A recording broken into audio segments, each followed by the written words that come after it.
जो पारस्त वैकुंठ निवासी हरि है, प्रकृति में पहला कदम रखता है। इस वक्त ही उसे आत्मा या अहम आत्मा के नाम से जाना जाता है। इसलिए वेदों ने अहमास्मि वेद घोष किया है कि मैं ही वो अहम हूँ, जिसके कारण ये सब पूरी प्रकृति घटित होती है। जिस क्षेत्र में उतर कर यही अहम आत्मा खेल खेलता है, उसी क्षेत्र को ही प्रकृति, प्रांत, क्षेत्र एवं ब्रह्मांड, यूनिवर्स कहा जाता है। कि अगर सूक्ष्म आत्मा स्वयं आनंदमय कोश वस्त्र पहनकर आने की पहली जो घटना है, जिसके कारण दुनिया बनाने का जरिया बन गया, इसलिए इसे कारणांक कहते हैं। और आनंदमय कोशस्थ आत्मा का स्वतंत्र अस्तित्व प्रकृति के क्षेत्र में कल्प काल तक जिंदा रहता है। बाद में वो अनादि परमात्मा के अंग में विलीन होता है, इसलिए उसे अमर कहते हैं। यह आत्मांश प्रकृति में परा और अपरा, जड़ और अजड़, चर और अचर, तभी सजीव निर्जीव भौतिक रूप दृश्यादृश्य बनते हैं। सबसे पहले बालाघाट चैनल को सब्सक्राइब करें, लाइक और शेयर करें और उसके साथ बेल आइकॉन दबाना न भूलें। धन्यवाद।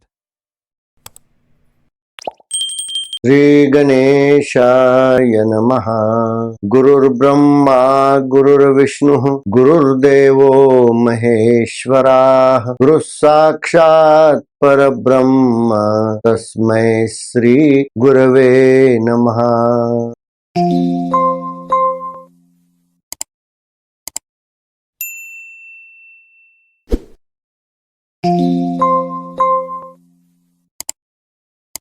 देह संवर्धन और विज्ञान, इस विषय को आगे बढ़ाते हुए हमने जो पिछले तीसरे भाग में महाकारणांग का अभ्यास किया है, जो महाकारणांग इस प्रकृति क्षेत्र के परे यानी अतीत गगन सीमा रेखा के पैल तीर पर है, और जो निस्सीम है उसकी कोई मर्यादा नहीं है। लेकिन उसी के ही उदर के अंदर ये प्रकृति क्षेत्र बनते जाता है। लेकिन वो क्षेत्र फलने फूलने की तैयारी वही महाकारण अंग में होती रहती है। उसके भी प्रकृति अति 3 स्तर है, उधर भी थोड़ा सा कार्य होता है। उसके भी 3 स्तर में 3 नाम अवस्था कही गई है। नाम अवस्था और आम अवस्था, ऐसी 2 अवस्थाएं हैं।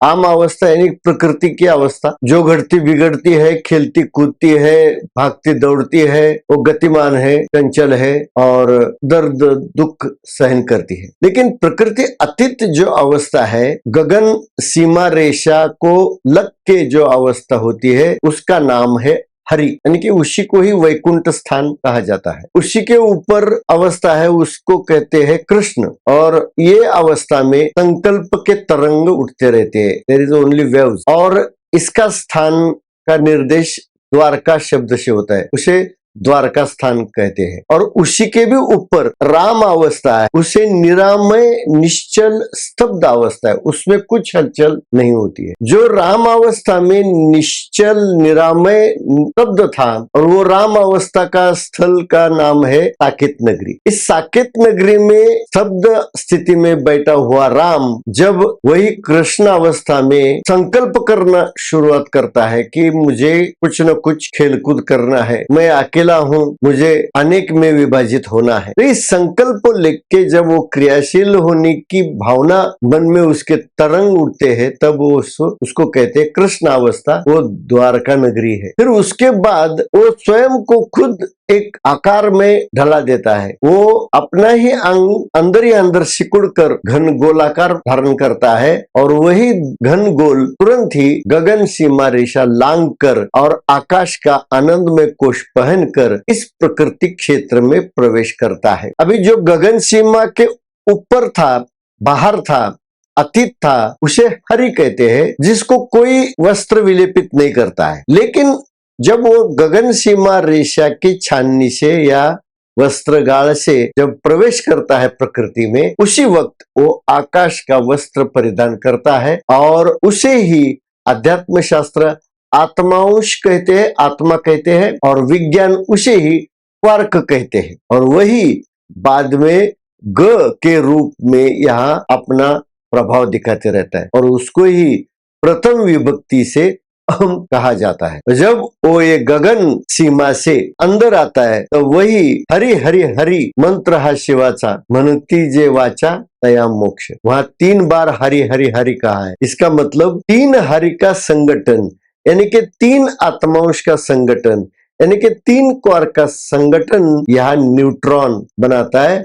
और वो ही जब एक दूसरे से के ऊपर आहत करते हैं तब ओमकार ध्वनि तरंग का विस्तार इस प्रकृति क्षेत्र में होते रहता है और उसी क्षण शक्ति का प्रभाव टिकने लगता है और प्रोटॉन बनता है और प्रणव और शक्ति, शिव शक्ति का समावेशन होके यहाँ अणु कैसे घटित होता है वो हम इस भाग में देख लेंगे। ये कोश के अंदर जो आत्मांश होता है उसकी कोई जानकारी बाहर प्रक्षेपित होने नहीं देता, क्योंकि जब वो आकाश वस्त्र विलेपित होता है तब यह आकाश विलेपित वस्त्र अंदर की जानकारी बाहर प्रक्षेपित होने नहीं देता, लेकिन बाहर की जो भी स्थितियां हैं उसकी भावना अंदर के आत्मांश को भोगनी पड़ती है, उसकी संवेदना उस तक पहुंचती है, उसकी प्रतिक्रिया बाहर नहीं जाती है, फिर उसकी प्रतिक्रिया से जो कंपन उसके अंदर बढ़ते या कम होते हैं उसका प्रभाव उसके वर्तन पे दिखता है। लेकिन बाहर की उपद्व्याप की जो संवेदना है अंदर के आत्मांश को भोगनी पड़ती, यही दशा कण स्वरूप पृथक पृथक रहने वाले आत्मा प्रकृति क्षेत्र बनने का मुख्य कारण होती है। इसीलिए इसे कारणांग कहा जाता है। जो कारणांग अंशत्व धारण करके शून्यतम टेंस टू 0 एकदम सूक्ष्म रूप लेके महाकारण से विभक्त होके इस प्रकृति में प्रवेश करता है और यही सूक्ष्म अंग आगे पूरा प्रकृति का खेल खेलते रहता है। इसके लिए पूरे प्राकृतिक क्रीड़ा का तब जो खेल होता है इसे ही कारणांश कहा जाता है। प्रकृति क्षेत्र में पहला नियम यही है कि सभी आत्मांश को आकाश वस्त्र पहनना ही पड़ता है और पहनकर इस क्षेत्र में वो अलग अलग रहना पड़ता है। वो बाद में एक दूसरे के अंदर सम्मिलित नहीं हो सकते जब तक वो प्रकृति क्षेत्र में रहते। तब कल्पांत में जब प्रकृति क्षेत्र भी उध्वस्त हो जाता है तब जाके ये सब वस्त्र अपने आप निकल जाते हैं और वो अनादि जैसे कि वैसा जो आत्मांश है अच्युत आत्मांश वो पूरे परमात्मा स्थिति में विलीन हो जाता है। इसीलिए यहाँ आने वाले सभी अंश आत्मे कण स्वरूप एक जैसे तो होते ही है, लेकिन प्रकृति क्षेत्र में सभी जगह पर स्थिति एक समान नहीं होती। प्रकृति में स्थान, देश, काल दर्शक अलग अलग स्थिति होती है। इसके लिए सभी आत्मांशों को अलग अलग भूमिका निभानी पड़ती है। इन आत्मस्वरूप अंशकन को अलग अलग रहने के लिए प्रकृति आकाश महाभूत का पहला वस्त्र पहनाती है और इस वस्त्र में जो आत्मांश प्रकृति के क्षेत्र में दाखिल होता है वो आत्मांश यहाँ आकर बहुत आनंद में विहार करता है। जब वो एक ही वस्त्र पहनता है तब वो बहुत खुश रहता है, आनंदी रहता है। इसीलिए उसके स्वभाव के कारण उसको आनंदमय कोश कहा जाता है। इसीलिए इस पर्दे को आनंदमय कोश कहते हैं। इस आकाश का मय कोश पहनने वाले आत्मा प्रकृति में असंख्य होने से इन्हें अनंत नाम से भी संबोधित किया जाता है, क्योंकि वो एक नहीं रहते, असंख्य रहते, अनंत रहते। इसके लिए उसे उसका नाम अनंत रखा हुआ है। इसलिए परमात्मा का नाम जो प्रकृति में पदार्पण करता है उसको अनंत नाम से भी पुकारा जाता है। इसका मूल स्वभाव शुद्ध सात्विक आनंदी होता है, यही प्राकृत सत्स्वरूप है। इसलिए आनंदमय कोशात्मा या आनंदात्मा भी कहते हैं। यहाँ विज्ञान के साथ अध्यात्म ज्ञान को भी समझना जरूरी है। अतीत महाकारण दशा और प्रकृति क्षेत्र विभाजित करने वाली एक कल्पित सीमा रेखा से ये क्षेत्र घिरा हुआ होता है। अध्यात्म इसी रेखा को गगन रेखा नाम से संबोधित करती है। इसी गगन लफ्ज को पश्चिमी वैज्ञानिकों ने न्यूट्रॉन संच ऐसा नाम रखा है, यानी उसमें 3 क्वार्क का संच बनता है जिसे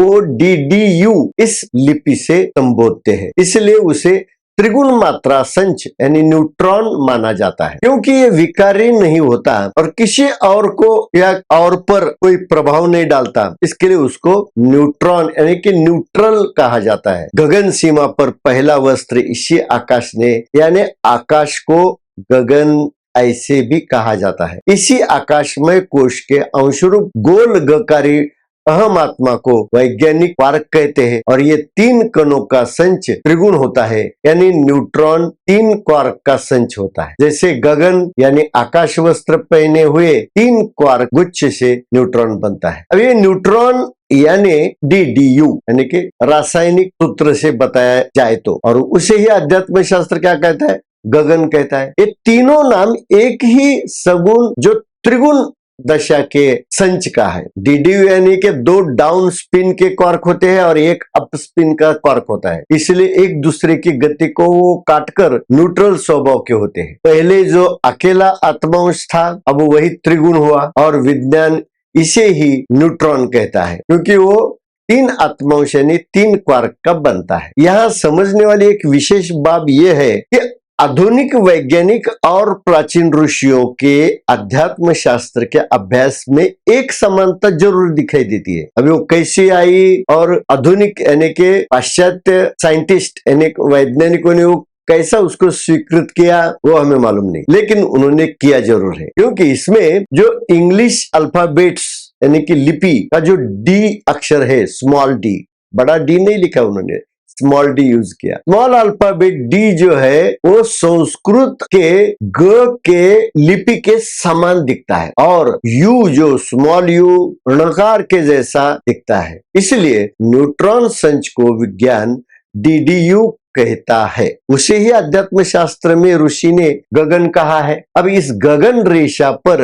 आंशिक आत्मांश के त्रिगुण संच तेजोमय बंधन से बंध जाते हैं। यही रेखा पर तुरंत ही वो त्रिगुण संच बन जाते हैं, इसीलिए उसको गगन ही नाम दिया है। यानी कि ग का जो खड़ा दांडी है वो निकाल देने का, ग आधा और न पूरा, इसलिए ग यानी कि बुलेट के जैसा गन, DDU 3 संच एक साथ वहां से प्रक्षेपित होते हैं। इसलिए ही अध्यात्म शास्त्र में तेज तत्व विलेपित तेजस्वी बुद्धि कोश को त्रिगुणा कहते हैं। उसके बाद उसमें से जो तेज पैदा होता है, तेज तत्व रहता है, वो तेज तत्व इसको विलेपित कर लेता है, चमका देता है, यानी कि उसकी चमक उसके ऊपर आती है और वही चमक आधुनिक विज्ञान उसको न्यूट्रॉन कहता है। हर न्यूट्रॉन यानी तेज युक्त बुद्धि कोश होता है। लेकिन 2 न्यूट्रॉन संच का आपस में घर्षण होने से वहां शक्ति का संचार होता है, तब वही प्रणव यानी कि ओम ध्वनि क्षेपक प्रोटॉन बुद्धि की विद्युत प्राय चमक तेजस होता है। वो ग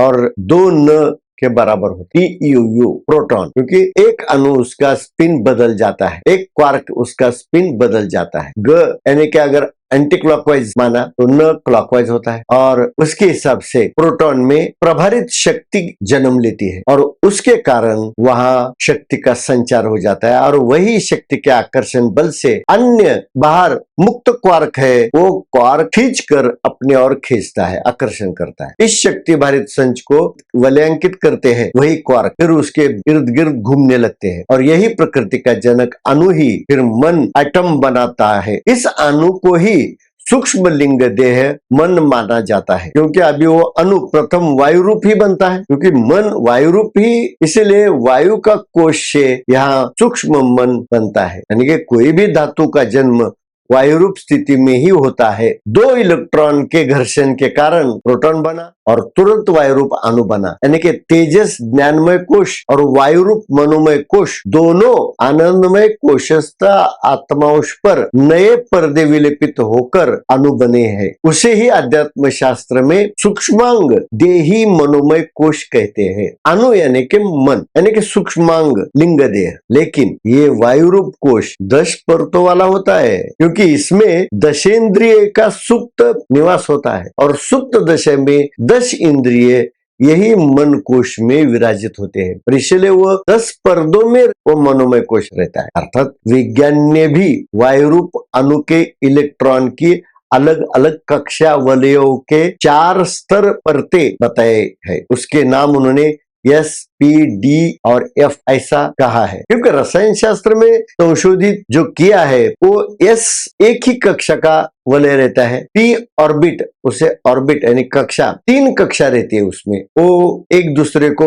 60 डिग्री में छेदती है। फिर डी कक्षा 5 वलयों की होती है और एफ कक्षा 7 वलयों की होती है, क्योंकि हर एक वलय के ऑर्बिट में 2-2 इलेक्ट्रॉन रह सकते हैं और हर एक कक्षा का स्थान भी थोड़े थोड़े माइनर एकदम सूक्ष्म अंतर से होता है। अंदर का केंद्र से एस ऑर्बिट का अंतर रहता है, पी ऑर्बिट का अंतर रहता है, डी ऑर्बिट का अंतर रहता है, एफ ऑर्बिट का अंतर रहता है। हाँ, एस ऑर्बिट अकेला एक ही वलय का रहता है, लेकिन पी ऑर्बिट में फिर एस और पी दोनों रहते हैं, यानी कि उसमें 4 ऑर्बिट रहते हैं। फिर डी ऑर्बिट में एस भी रहेगा, पी भी रहेगा और डी भी रहेगा, यानी कि उसमें डी के 5, पी के 3 और एक 4, यानी कि 9 ऑर्बिट रहते हैं। और एफ में तो 7 ऑर्बिट उसके हैं, लेकिन उसके साथ साथ एस पी डी तीनों ऑर्बिट उसके साथ रहते हैं, यानी कि 4 और 5 9 और 7 16 ऑर्बिट एफ लेवल में रहते हैं। इतने कक्षा में, इतने वलयों में ये मनोमय कोश बनता है और फिर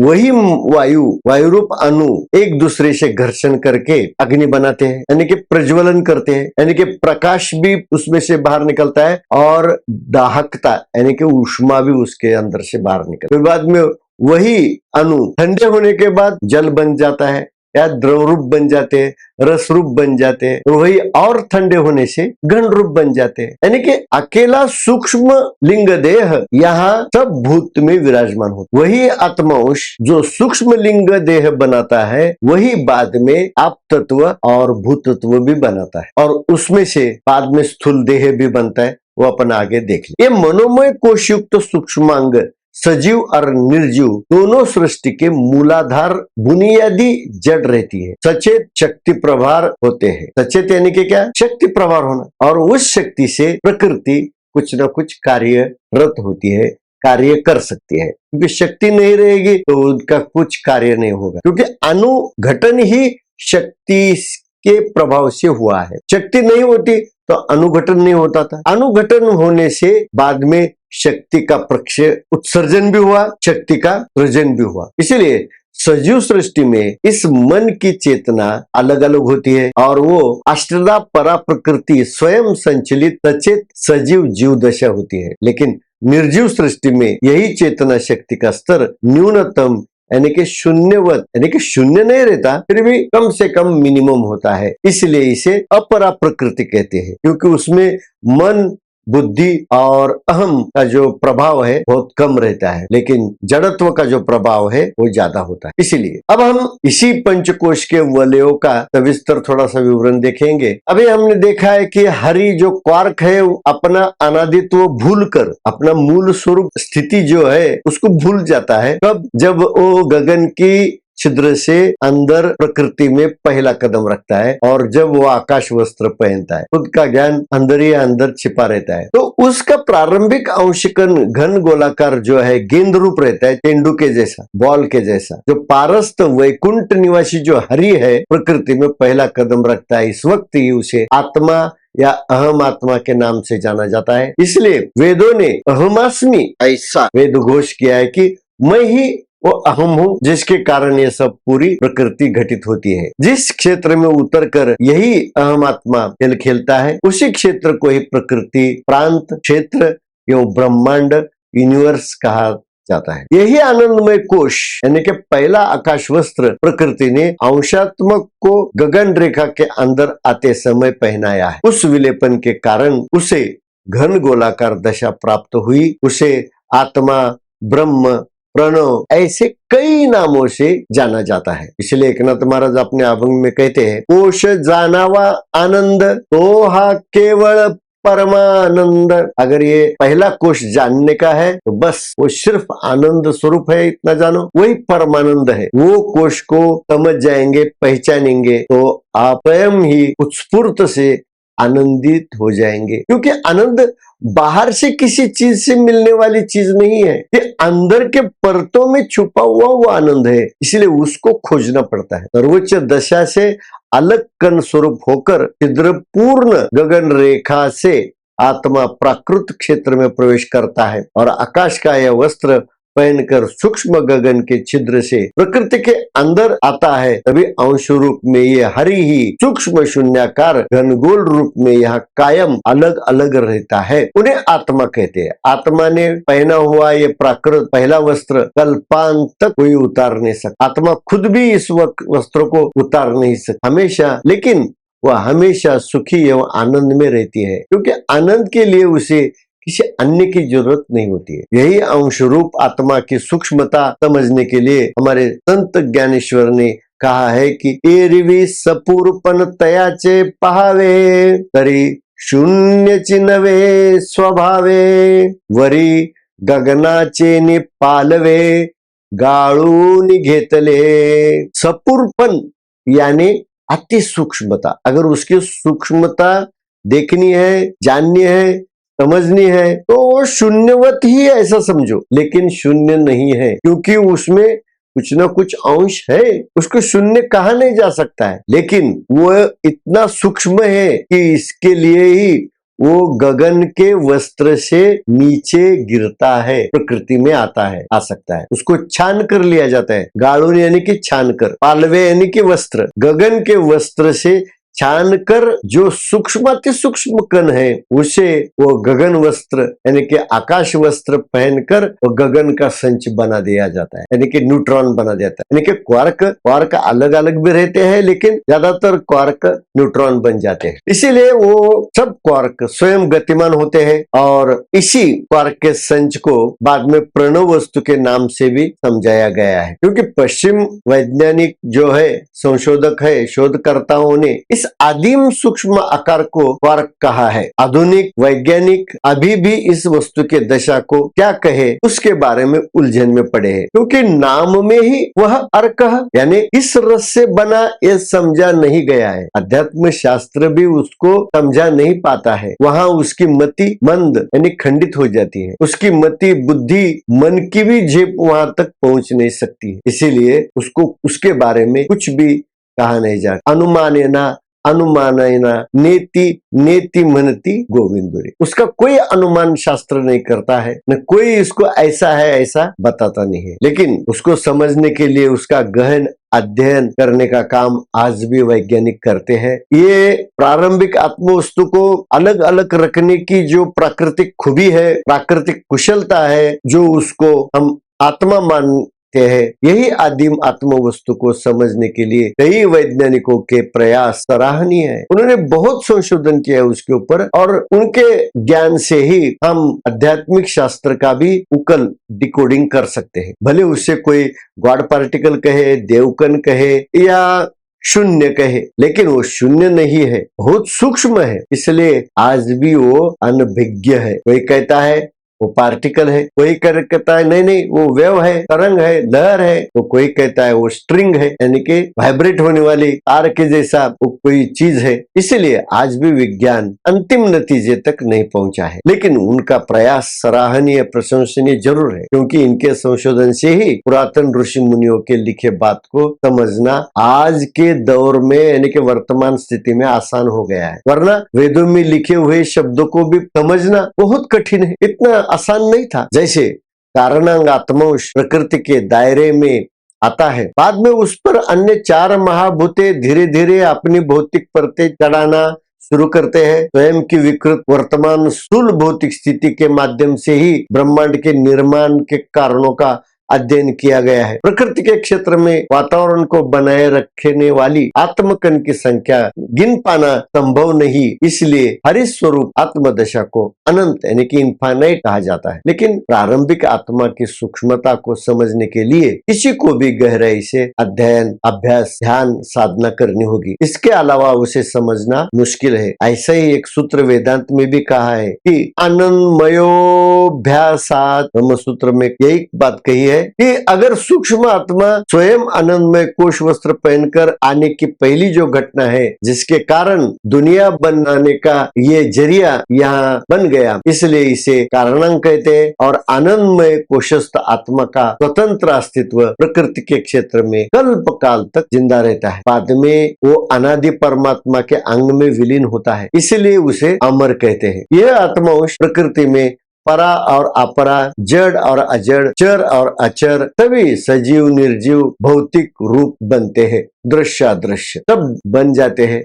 दिखते हैं। आंशिक रूप से आनंदमय अवस्था में अनंत आत्मा का पहला वस्त्र आकाश है। इसके कारण तभी प्रकृति अपना खेल जमा लेती है कि अनंत के डोह में ही अनंत के तरंग पर अनंत के ही अंग के साथ अनंत का अनुभव कराती है। इसी पहले वस्त्र पहने आत्मा को व्याकरण की प्रथमा विभक्ति में एक वचनी अहम शब्द से परिभाषित किया है, उसे ही अहम कहा जाता है। इसे ठीक से समझ ले ताकि आगे के यही आनंद में कोशस्थ आत्माओं तेज और वायु का वस्त्र पहनकर अहंकारी, प्रभावी और अभिमानी होता है, उसे आगे के भाग में हम समझ लेंगे। अब हम यही पर विराम लेंगे, आगे हम अगले भाग मिलेंगे। धन्यवाद।